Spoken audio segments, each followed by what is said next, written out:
Pirmiausia, paveskim šį mokymą, šitą pasidalinimo laiką mergeliai Marijai. Vardant Dievo Tėvo ir Sūnaus ir Šventosios Dvasios. Amen. Sveika Marija, malonės pilnoji, Viešpats su tavimi. Tu pagirta tarp moterų ir pagirtas tavo Sūnus Jėzus. Šventoji Marija, Dievo motina, melski už mus nusidėjėlius, dabar ir mūsų mirties valandą.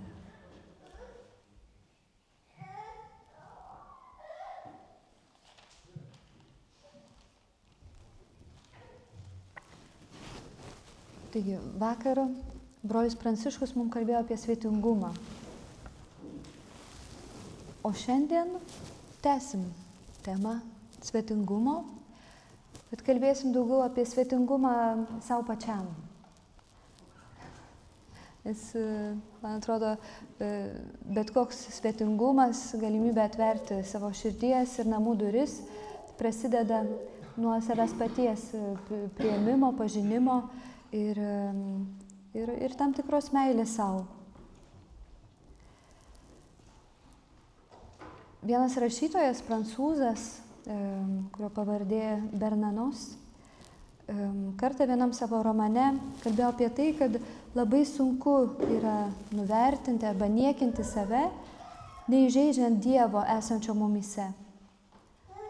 Tai reiškia, kai tik imame prastai galvoti apie save arba nuvertinti, nepasitikėti savim, tai labai galimas daiktas, kad tikrai įžeidžiam Viešpatį, kuris mums davė tiek daug visokių dovanų ir gerų dalykų į mus įdėjo. Kitoj savo knygoje Bernanos rašė, kad pasitikėjimas savimi arba meilė savo, tai yra malonių malonė.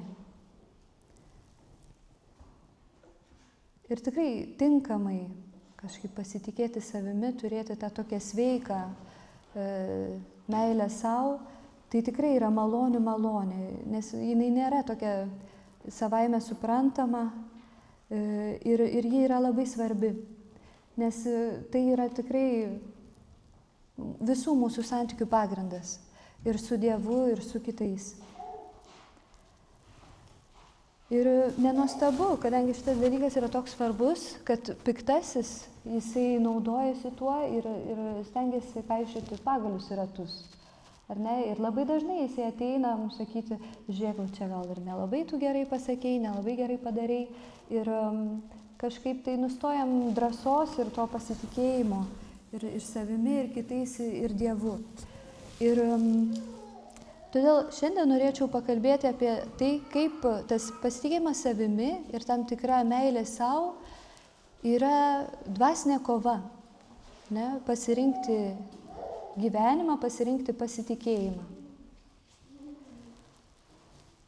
Tai ir pavadinčiau tada šį mokymą tokia, ar ne, kaip savivertė, meilė savo,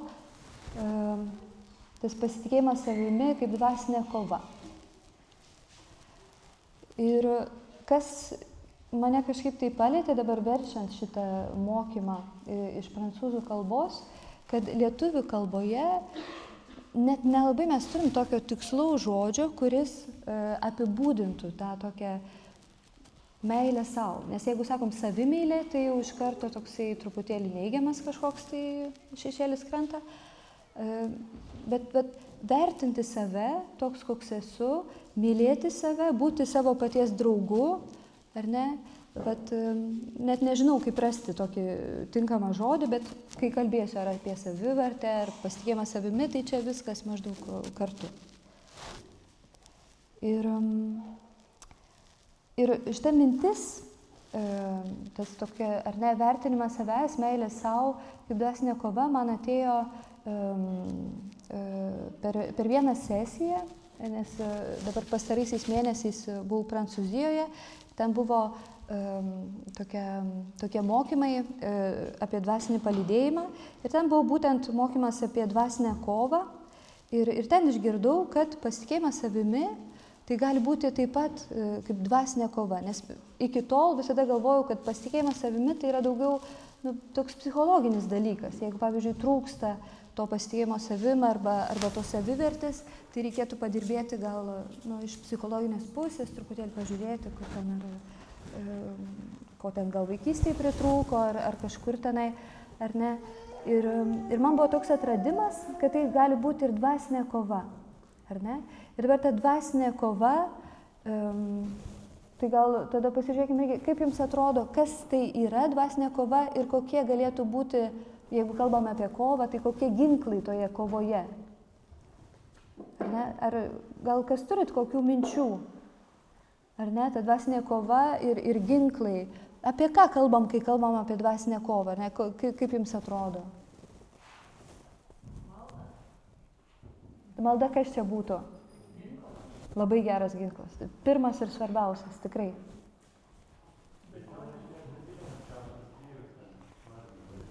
Kaip, Raimondai? Laiške Efeziečiams, 6 skyrius. Laiške Efeziečiams. Šarvai, aha, bet šarvai kokie?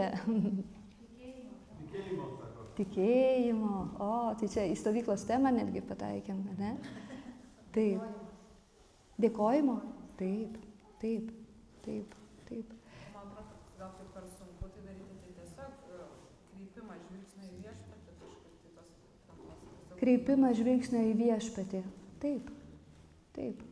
Kai truputėlį taip kažkaip tai susikoncentruojant per daug į save arba į kažkokį tai sunkumą ar kažką tai, ar ne, kaip nepamiršti dar ir viešpatį pažvelgti ir priimti jo žvilgsnį, kad jisai irgi žvelgia į mus. Nes kažkaip dažnai labai norim patys susitvarkyti, ar ne?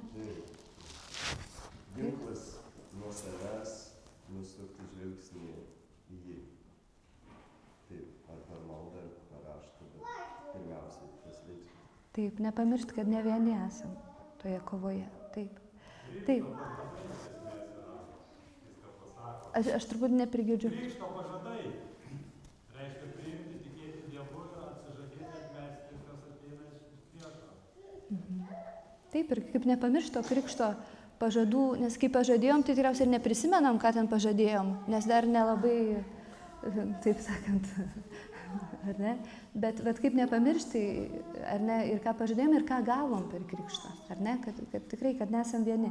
Tai čia tiesiog, ar ne, toks bendras kontekstas apie dvasinę kovą, ar ne, kad jinai yra labai realus dalykas ir kad, ar ne, tikrai reikia kovoti tą kovą diena iš dienos, nes kitaip ir ta neviltis, ir tas sunkumas, ir tas kažkaip tai tas drąsos netekimas, ir atrodo, kad gal čia ir neįveiksim, gal čia ir nepasiseks, ar ne, tas viltį išlaikyti, tai tikrai yra nemažas dalykas, ar ne? Ir mes turim tą, kaip pasakyti, kad ir kokia būtų situacija, viešpats apdovanojo mus tą laisvę, vis tiek tikėtis, vis tiek viltis, vis tiek kažkaip pasirinkti, ar ne tai. Tai čia maždaug, ar ne, apie kas tai yra dvasinė kova. Ir dabar, kaip čia dabar susijęti, ar ne, tą tokį, kaip kovoti, ar ne, tikėjimo dėl tos savivertės, ar ne, dėl to pasitikėjimo savimi. Ne, ir vienas autorius, prancūzas, irgi taip pat kalbėjo apie tai, kad tas išlaisvinimo kelias galėtų būti, ne, kad augtume pasitikėjimą savimi, tai būtų pasitikėjimas Dievu, pasitikėti tuo, kad Dievas yra tėvas ir kad jis mums duoda viską, ko reikia, kad galėtume gyventi toje situacijoje, kurioje esame, ar ne, ir kad jis nepadarys mūsų vietoje, jis mūsų nepakeis, ar ne, nepadarys už mus, bet kad jis davė viską, ko mums reikia, kad galėtume gyventi, panešti, pereiti, ne, šitos dalykus. Ir tas pasitikėjimas Dievu labai artimas ir tikėjimu yra, ne? Taigi, kaip to nepamiršti ir kaip vis gręžtis į tai. Ir mums nėra labai paprasta kažkaip tai ir pastebėti gerus dalykus, juos vertinti ir įvardinti juos, ar ne? Labai dažnai, pavyzdžiui, kai kas nors pasakoja apie save, sako, tai aš toks nekantrus, arba aš ten taip, ar ne? Ir kodėl žmogus sako, kad nekantrus, tai reiškia, kad vieną ar kitą kartą kažkaip pasielgė gal nekantriai, pritrūko kantrybės. Bet jis nepagalvoja irgi, kad kiek kartų jisai buvo kantrus, ar ne?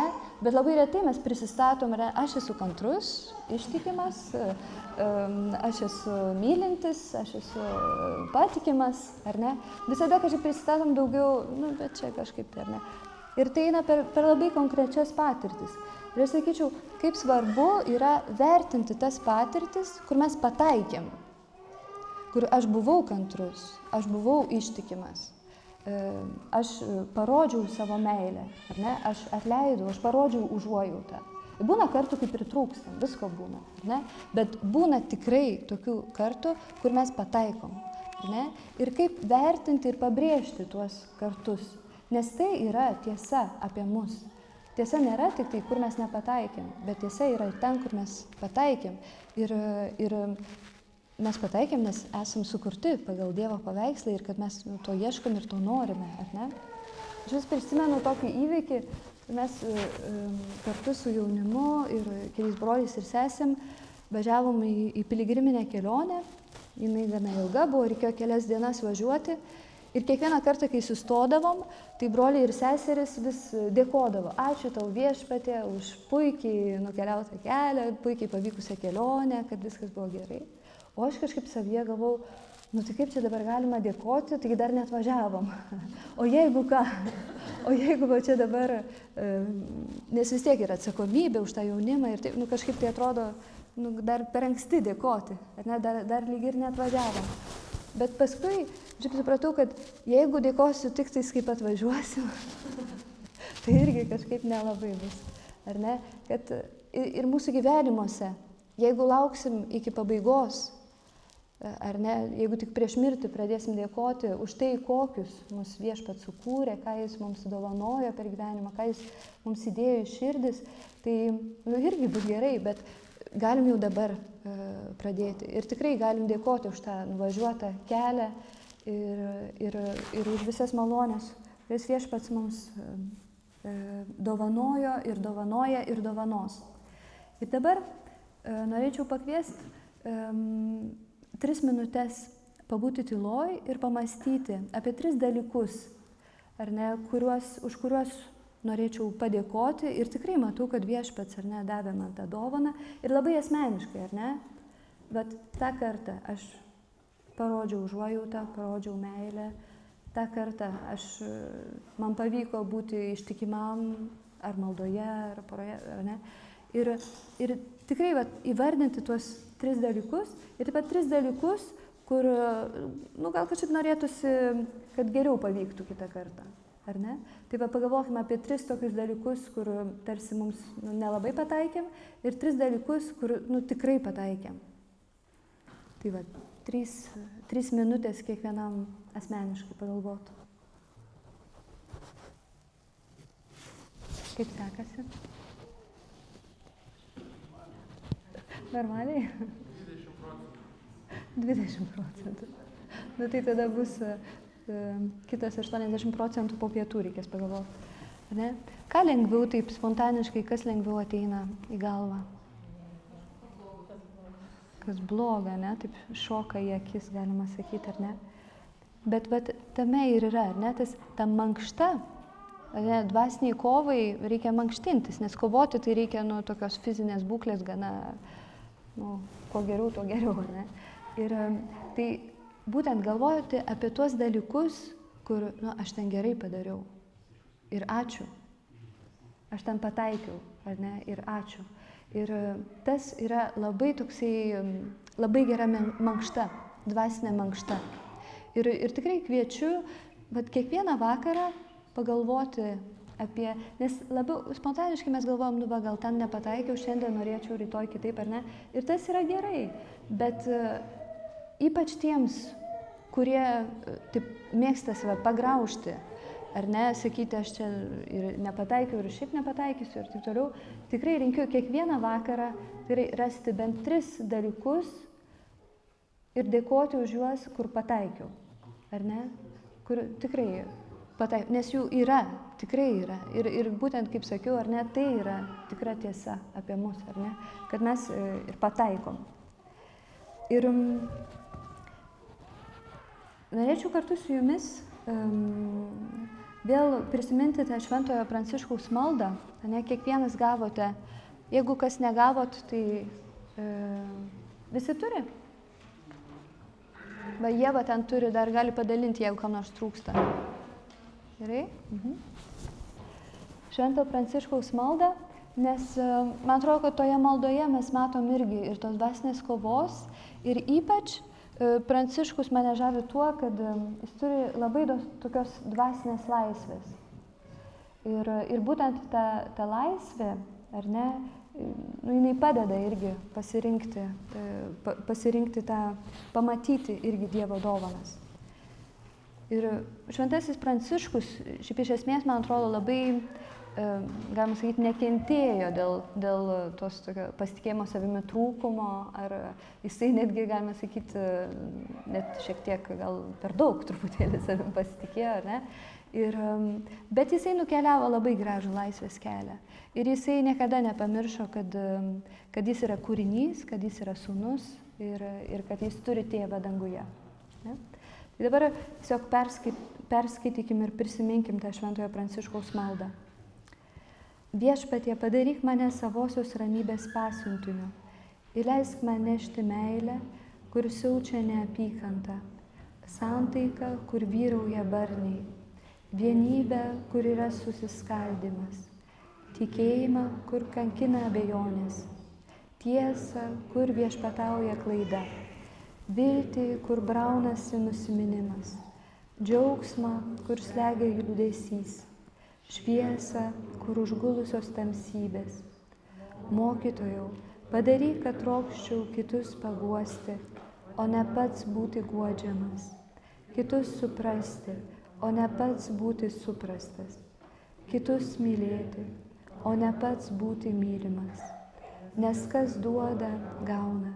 Kas atleidžia, tam atleidžiama. Kas miršta, tas atgimsta amžinai gyventi.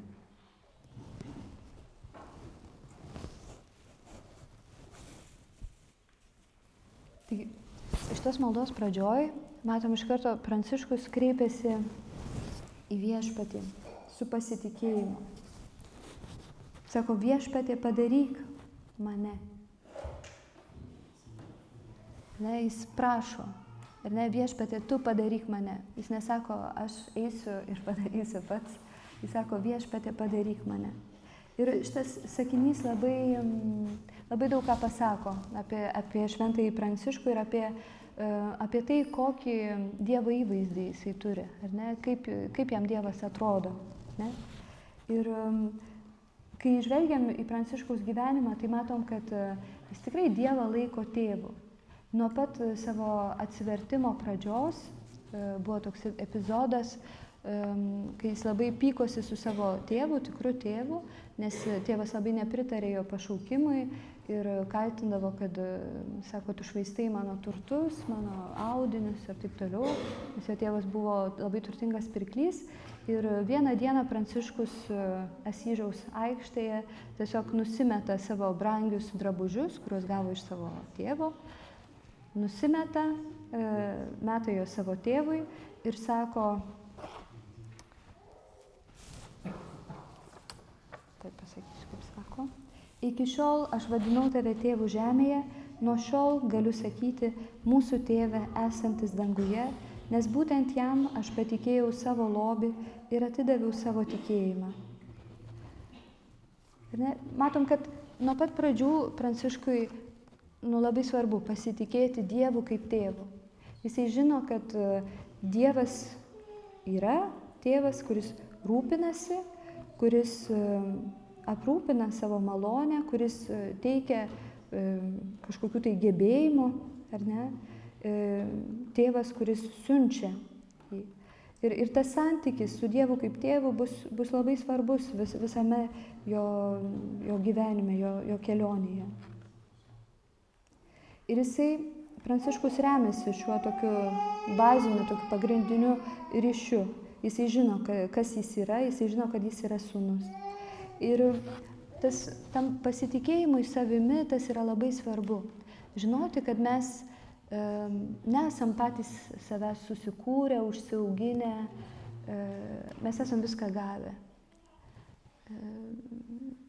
Mes nesam savo paties šaltinis, ar ne? Yra viešpats, bet yra konkrečiai labai mūsų tėvai, yra mūsų aplinka, mūsų mokytojai, kolegos ir taip toliau gyvenimo kelionį.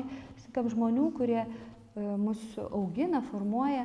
Ir tas labai svarbu irgi, tam pasitikėjimu savimi žinoti, ar ne, kad ne aš pats iš savęs viską turiu ir turiu pasiekti ir pasidaryti ir taip toliau, bet kad aš gaunu, kad aš gavau ir gaunu ir gausiu, nepamiršti to ir tai yra iš tikrųjų pagrindas tam tokiam pasitikėjimui ar ne savimi.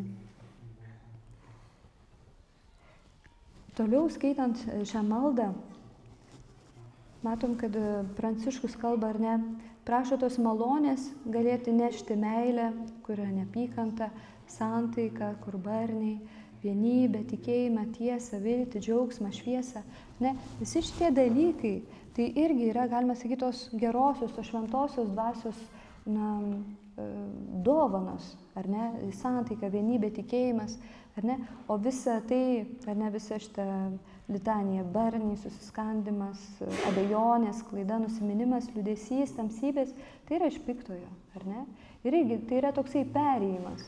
Ne, Pranciškus nori ir pats pereiti, matyt, kad jisai savyje suprato, kad tai yra svarbu, kad tai yra iš Dievo ir kad tai yra tikrasis gyvenimas, tikrasis kelias ir jisai nori ir kitus atitempti, ar ne, iš barnių į santaiką, iš susiskaldimo į vienybę, iš abejonės į tikėjimą, ne. Tai tas irgi Pranciškus yra, jisai klausosi, kas vyksta ir iš kur ateina dalykai. Ar iš gerosios tos dvasios, iš šventosios dvasios, ar iš piktosios. Ar ne? Ir kai atskiria, kai supranta, iš kur šitas dalykas, jeigu yra barniai, tai iš kur? Tai čia nebus iš gerosios dvasios. Ar ne? Tai ir tada jisai ieško kelio, kaip pereiti iš to į dalykus, kurie veda į gyvenimą.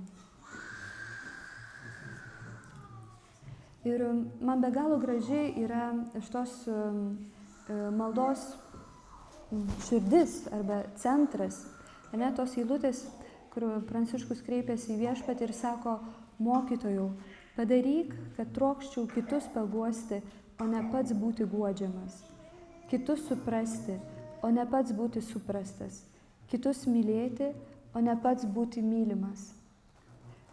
Man atrodo, kad būti mylimam, būti paguostam, būti suprastam, tai yra praktiškai patys svarbiausi dalykai mūsų egzistencijoje, mūsų gyvenimuose. Ir tikrai, kai pasižiūrim, ar ne, jeigu iš tiesų tiesoje žiūrim į savo širdį, žiūrim, kas mums kelia didžiausią baimę, arba kokie mūsų didžiausi lūkesčiai būtų, tai labai dažnai bus susijęs su šiais trim dalykais, su paguoda, ir net tuo noru būti paguostam, būti suprastam ir būti mylimam. Ar ne? Ir kas yra labai įdomu, ar ne, kad čia Pranciškus, jisai kalba apie tai, vadinasi, jisai suprato, kad tai yra svarbu. Vadinasi, jisai patyrė irgi savo širdyje, kad tai yra kažkas be galo svarbu, ar ne? Ir jisai tikrai su viešpaties malone nori ne tik ieškoti šitų dalykų savo pačiam, bet ir kitiems. Ar ne? Kad jis tarsi sugeba perlipti per save, per savo tos tokius esminius poreikius ir eiti, bandyti kitus suprasti, paguosti, mylėti. Ir tikrai, man atrodo, kadangi šitie dalykai mums yra labai svarbus, tai irgi piktasis nesnaudžia. Ir labai dažnai jis mus kviečia ieškoti šitų dalykų ten, kur jų gal ne visai yra. Arba kur mums atrodo, kad ten tikrai rasim paguodą, ten, jeigu šitai bus, tai būsim mylimi ir taip toliau. Ir pasiklystam, ir nusiviliam. Tikrai labai dažnai būna šitaip. Ir čia galim sakyti irgi, kad gal žvelgdami į Pranciškaus patirtį ir į mūsų pačių patirtį, ar ne, kreipkim žvilgsnį į viešpatį. Tikrai, kai jaučiam, ar ne, kad taip reikia mums būti mylimiems, taip reikia dabar šiuo metu man paguodos, taip reikia, kad kas nors suprastų. Ir aišku, galim prašyti iš savo artimųjų šitų dalykų, galim jų laukti ir tikrai daug gaunam iš artimųjų. Bet mūsų artimieji negali nuraminti to širdies ir troškimo, ir to, mes nesam pajėgus, nėra nei vieno žmogaus, kuris galėtų atliepti visiškai į šitus dalykus. Tai mes galime, laukti iš kitų, bet iš Viešpaties tikrai mes visko galim prašyti. Ir jisai neapvils mūsų. Ne? Ir jisai gali tikrai pasotinti ir nuraminti ir atliepti į šituos troškimus. Ir tikrai toj savivertės kelionėje, toj pasitikėjimo savimi, mums reikia žinoti, kad turime kažkur pagrindą, turime kažkur šaltinį, yra Viešpats mumise, kuris gali mus panešti tas mūsų giliausias abejonės, lūkesčius, nerimą, ar ne, ir gali atliepti į tuos. Ir tuomet, kai turime tą pagrindą, tai irgi galime galbūt kažkaip kitaip ir bendrauti su kitais ir kažkaip pasitikėti, kad ir kitas irgi turi tą pagrindą. Ar ne, kad mes irgi negalim ir nemokėsim niekada atliepti iki galo kitų lūkesčių ar kažkaip tai, ar ne. Ir pasitikėkim, kad mes turim tą pagrindą, bet kiti taip pat turi tą pagrindą. Ir toksai psichiatras Žakas Arena, jisai kalba apie tai, kad esminis toks kelias, tas pagrindinis kelias, leidžiantis išsilaisvinti iš savo paties žaizdų, iš savo paties negalėjimų kažkokių, tai yra būtent tas priėmimas ir įvardinimas ir savo silpnumų ir savo lūkesčių. Kai juos galim atverti, pripažinti pirmiausia savo ir paskui atverti Viešpačiui, tai leidžia kažkaip išeiti iš savęs ir perlipti ir leidžia mums kažkaip tai laisvėti. Ir Pranciškus taip pat 18 pamokyme, jis parašė pamokymo, ne? Ir 18 numerių pažymėtame pamokyme jisai sako, laimingas tas žmogus, kuris pats būdamas silpnas palaiko savo artimą tiek, kiek pats norėtų būti jo palaikomas panašioje situacijoje. Ne? Bet kad galėtume palaikyti kitus, būdami patys silpni, tai reikia mums irgi žinoti, kad mes patys esame palaikomi Viešpaties, ne? Kad galim jo pasitikėti ir kad nesame vieni. Ir paskutinė šitos maldos dalis yra, tikrai man tai jinai kalba apie tokį Velykų slėpinį. Nes kas duoda, gauna, kas atleidžia, tam atleidžiama, ir kas miršta, tas atgimsta amžinai gyventi. Čia Pranciškus tarsi parodo, kokia yra prasmė ir koks yra tikslas to savęs dovanojimo. Ne, tai nėra tik tai kažkaip tai save pamiršti, padėti save į šalį ir tik tais dovanoti. Ne, tai yra kelias irgi to panašėjimo su Viešpačiu. Ir kad tikrai esame laimingi, kai galim save dovanoti. Ne? Tik tai šito viso mokymo galbūt esmė būtų, kad nepamirškim ir savęs. Ne? Nes ta krikščionybė labai dažnai mus stumia dovanoti save, pamiršti save ir taip toliau. Bet mes negalim tikrai kažko tai dovanoti ir dovanoti pagal Dievo paveikslą, ar ne, pagal jo valią, jeigu nemylim savęs, jeigu nesam savo paties draugais. Kitas dalykas irgi apie Šventą Pranciškų, tai yra, kad jisai mokėsi iki pat pabaigos. Nebuvo taip, kad jaunystėje atsivertė ir tada viskas, taip sakant, kaip per sviestą, ne? Tai jam teko mokytis iki pat pabaigos tos laisvės vidinės ir kažkaip to panašėjimo su Viešpačiu. Ar ne? Jis mokėjo dėkoti viešpačiui ir pripažinti tikrai viešpatės dovanas, bet tuo pat metu mes matom, kad labai dažnai Pranciškus pervertindavo savo jėgas. Kažkaip tai to pasitikėjimo gal truputį per daug kartais turėjo. Ir būtent tas, ar ne, tas aukso vidurys, ar ne, mylėti save, vertinti save, bet ne per daug, ne per mažai. Ne? Va kaip rasti tą tokį aukso vidurį. Ir matom, ar ne, kaip Pranciškus ieško to aukso vidurio. Ar ne? Jeigu kartais savo raštuose irgi jis įrašydavo, mes esame niekas, reikia neapkęsti savęs, reikia, taip drąsiai, ar ne?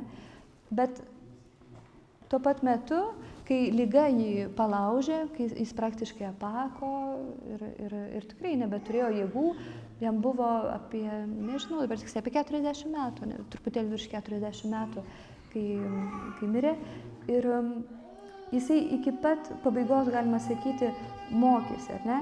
Ir galima sakyti, kad kai jisai pripažino, kad jisai dažnai perlenkdavo lazdą, ar ne? Kad jisai nesirūpindavo pakankamai savo brolio asilu, ne? Jis savo kūną vadindavo brolio asilu. Sako, gal aš truputėlį ir per daug engiau savo brolį asilą, ar ne? Tai atrodo gyvenimo pabaiga, nebėra ko daryti, per vėlu taisyti situaciją, bet kažkaip tai tas pasitikėjimas Dievu vėl Pranciškui yra tarsi pamoka. Ar ne? Ir jisai, Pranciškus, kažkaip iš naujo mokosi prašyti. Ar ne? Jis kažkaip tai, ir pacituosiu tokį brolį pranciškoną, kuris sako, kad gyvenimo pabaigoje Pranciškus išmoko to tokio neturto. Sako, ne to neturto, kuris buvo pradžioje, tokio radikalaus, bet to sunkiausio, kuris sutinka pripažinti savo trapumą, to, kuris nebeturi nieko įrodyti ar ginti, to, kuris žino, kad jam reikia kitų. Ir Pranciškus miršta būtent taip, išmokęs šitą svarbiausią pamoką, kad priimti yra griniausia dovanojimo forma, o leisti save mylėti tai yra didžiausia laisvė. Per paskutinius mėnesius prieš mirtį Pranciškus atliko, galima sakyti, sunkiausią veiksmą savo gyvenime. Jis išmoko, elgetauti, prašyti. Ir šį kartą ne duonos, nes visada jis mokėjo prašyti duonos, ar ne? Bet jis išmoko prašyti, elgetauti paguodos, artumo, švelnumo. Jis išmoko priimti. Ir išmokti priimti ir pripažinti, ką mes gavome iš Dievo ir iš kitų, yra labai didelis dalykas.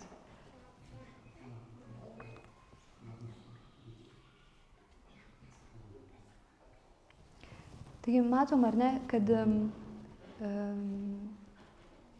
koks ryšys yra tarp priimti ir dovanoti.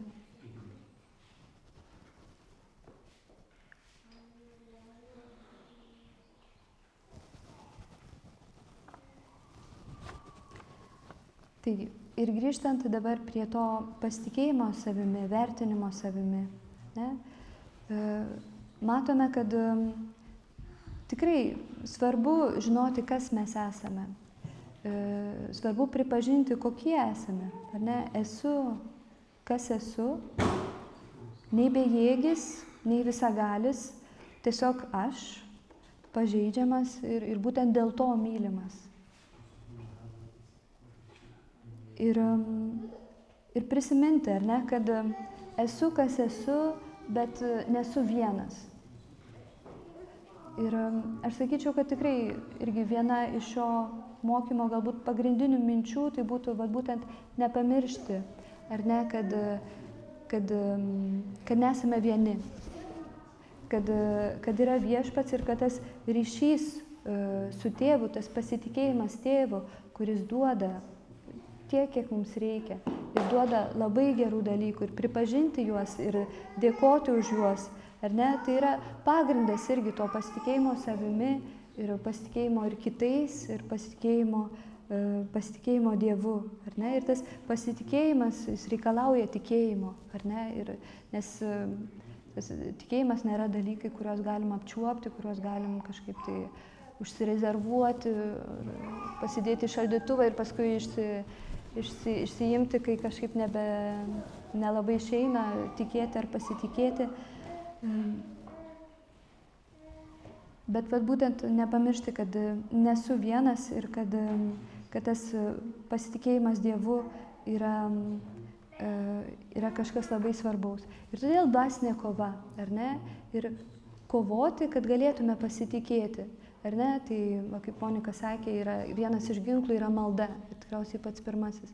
Tikrai tas asmeninis santykis su Dievu, jisai maitina mūsų širdį, maitina mūsų pasitikėjimą, ar ne? Ir nuolatos grįžti, kad ir keletui minučių, tas maitina ir stiprina tą mūsų pasitikėjimą, būtent per tos momentus galime atnaujinti irgi tą pasitikėjimą. Dievo žodžio skaitimas taip pat. Ten galim pamatyti, kaip viešpats mus mato, ar ne? Ne kaip mes patys save matome, ar ne? Bet kaip viešpats mus mato ir ko jis iš tikrųjų iš mūsų laukia, nes kartais mes iš savęs laukiam kur kas daugiau negu viešpats, ar ne? Vienas kaip tik psichoterapeutas, man atrodo, neseniai sakė, girdėjau, sako, dievystės ženklas Jėzuje, ar ne? Toks ženklas, kad jis yra tikrai Dievas, tai yra tas, kad jis nelaiko savęs Dievu. Ne? Jėzus atėjo, tapo žmogumi, ar ne? O mes, kaip tik, mes labai dažnai save laikom dievais. Ar ne? Mes teisiam, mes žinom, mes taip toliau, ar ne? O būtent Jėzus, jeigu tikrai įsigilinam į tą jo žvilgsnį, tai nėra ten tokio lūkesčio teismo, ar ne, kokį mes galėtumėm susikurti patys savo ar kitiems.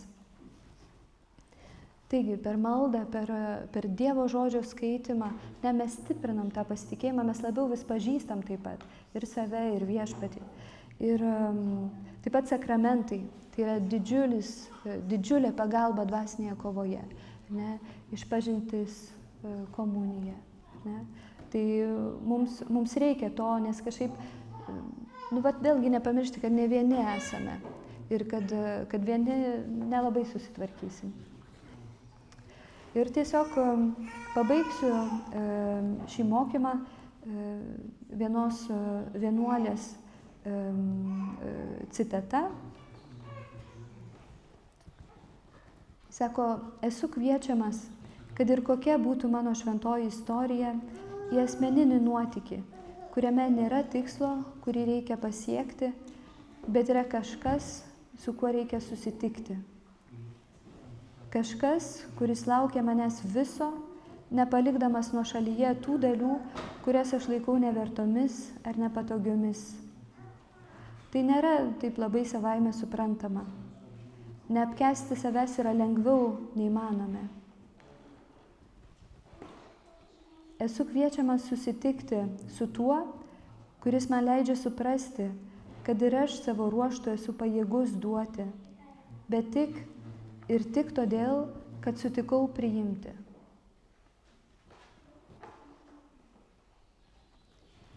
Tad linkiu tikrai pasitikėti, kad esame pajėgus duoti, kad viešpats mus siunčia ir duoda viską, ko mums reikia, kad galėtume mylėti, kad galėtume rinktis meilę, santaiką, vienybę, tikėjimą, tiesą, viltį, džiaugsmą, šviesą, ne? Tai yra kelionė. Čia ne taip, kad vieną dieną pasirinkau ir tada jau viskas iki galo. Tai yra kelionė ir banguoja ta kelionė. Bet tiesiog nepamirškime, ne, kad esame ne vieni toje kelionėje ir kad turime tikrai tvirtą pagrindą ir kad tikėjimu galime remtis į tą pagrindą.